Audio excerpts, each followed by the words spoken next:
লবণ দিয়ে গরম পানি ফুটিয়ে নিচ্ছি। কি হতে পারে সেটা তো এখন বুঝতেই পারছেন। পাস্তা রান্না করব, তাই 1 কাপ পরিমাণ পাস্তা আমি সিদ্ধ করে নিচ্ছি।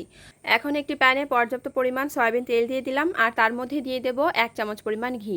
পাস্তা যেহেতু আমি বাচ্চাদের জন্য করছি, তাই ঘি দিয়ে দিলাম। ঘি কিন্তু বাচ্চাদের ব্রেন ডেভেলপমেন্টে অনেক হেল্পফুল, এই জন্য ঘি দিয়ে দিলাম। তারপরে দিয়ে দেবো কাঁচামরিচ আর পেঁয়াজ। এখন এগুলোকে হালকা লাল করে ভেজে নিতে হবে। পেঁয়াজ মরিচ যখন হালকা লাল হয়ে যাবে ভাজতে ভাজতে, তখন এর মধ্যে আমি একটি ডিম দিয়ে দেবো।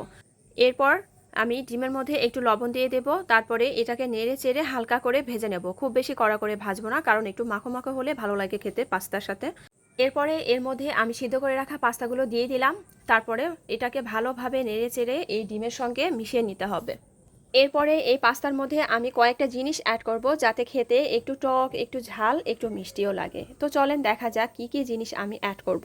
প্রথমেই আমি এর মধ্যে দিয়ে দেব সয়া সস। আর সয়া সসের পরিমাণ সেটা কিন্তু বেশি দেব না, আমি 1 চামচ পরিমাণ সয়া সস দিয়ে দেব।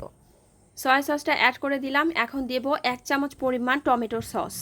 টমেটোর সসটা দিলে কিন্তু একটু টক টক লাগবে, খেতে কিন্তু ভালো লাগবে। টমেটো সস দিয়ে দেব 1 চামচের মতন। দিয়ে এখন নাড়াচাড়া করতে হবে, ভালোভাবে মিশিয়ে নিতে হবে পাস্তার সাথে। বন্ধুরা, ভিডিওটি ভালো লাগলে কিন্তু অবশ্যই লাইক, কমেন্ট এবং শেয়ার করতে ভুলবেন না। আমি খুবই সাধারণভাবে পাস্তাটি রান্না করছি, বাড়িতে থাকা সীমিত কিছু উপকরণ হলেই কিন্তু হয়ে যাবে। পাস্তার স্বাদ আরও বাড়ানোর জন্য আর একটু মাখো মাখো হওয়ার জন্য আমি এর মধ্যে দিয়ে দিলাম দুধ।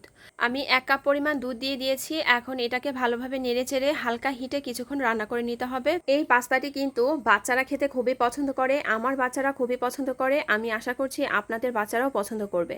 বাড়িতে এভাবে সীমিত কিছু উপকরণ দিয়ে মজার পাস্তা তৈরি করে নিতে পারেন সহজেই। খুবই সহজ এবং অল্প সময়ে এই পাস্তা রান্না করা যায়। তো বন্ধুরা, ভিডিওটি ভালো লাগলে কিন্তু অবশ্যই আমার ফেসবুক পেজে ফলো দিয়ে আমার পাশে থাকবেন। আর আমার ইউটিউব চ্যানেল মিলিস কিচেনে সাবস্ক্রাইব করতে ভুলবেন না। রান্না হয়ে গেছে, এখন আমি বাটিতে সার্ভ করছি। দেখেন কতটা মাখো মাখো আর ডেলিশিয়াস লাগছে দেখতে। খুবই ভালো লাগছে, তাই না? তো ঠিক আছে, আজকের মতন এখানেই শেষ করছি। পরবর্তী ভিডিও নিয়ে আবারও হাজির হয়ে যাব খুবই তাড়াতাড়ি। ততক্ষণ পর্যন্ত সবাই ভালো থাকবেন। আল্লাহ হাফেজ, আসসালামু আলাইকুম।